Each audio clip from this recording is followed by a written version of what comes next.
Тілек айтатын адамдардың типтері. Ал енді не деймін, барлықтарының айтқан сөздеріне қосыламын. Жаңа жылдарыңмен. Қасында жүрген ағайындар аман болсын ең бастысы.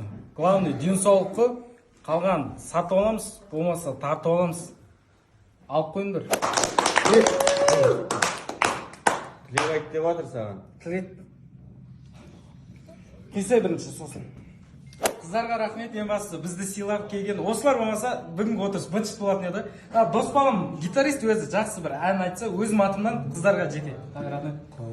Қой, тартпа. Әкетеді тағы. Санымның жіптері саусақтарында. Болды, ғадай. Болды. Тыңдағыларың келсе, подвалға түсіңдер, қыздар. Ал не деймін енді? Ең бастысы ауырмаңдар, сол. Жаңа жыл құтты болсын ең. Жылама. Бір шапағын қолдап қойыңыздар. Короче, біз 2008 жылы, 2008-де жоқ, 2006-да 8-ші класста ғой примерно. Сол, қыздар кетпей тұрмын, до конца айтып тастайын. Сол 2008-де жазда ғой. Тұлпарда да тұлпар бар, қазанаты бір бөлек, жігітте де жігіт бар, азаматы бір бөлек деп. Мадияр бауырымызға тос кезегін берейік деп қаласың.